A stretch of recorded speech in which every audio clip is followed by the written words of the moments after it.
আজকে মাননীয় স্পিকার, আমি আপনার প্রোটেকশন চাচ্ছি, কথা বলতে দিতে হবে।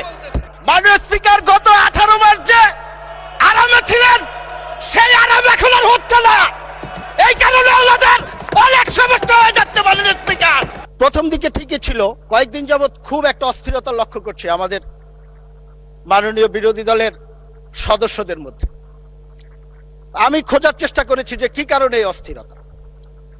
আমি একটি জিনিস খুঁজে পেয়েছি। অস্থিরতার কারণটি হলো 111-এর যে তত্ত্বাবধায়ক সরকার ছিল, সেই সরকারটি সবাই জানেন সেনা সমর্থিত তত্ত্বাবধায়ক সরকার বলা হতো।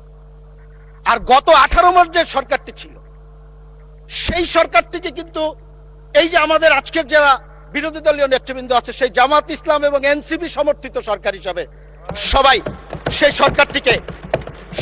সরকারটিকে অভিহিত করেছে। আজকে মাননীয় স্পিকার, আমি আপনার প্রোটেকশন চাচ্ছি। আজকে কথা বলতে দিতে হবে।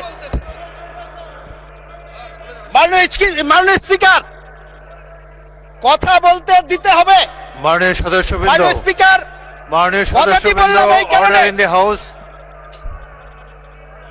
কথাটি বললাম এই কারণে করবেন না, যে বক্তব্য গত শুনুন। যে 18 মাস, মাননীয় স্পিকার, গত 18 মাস যে আরামে ছিলেন, সেই আরাম এখন আর হচ্ছে না।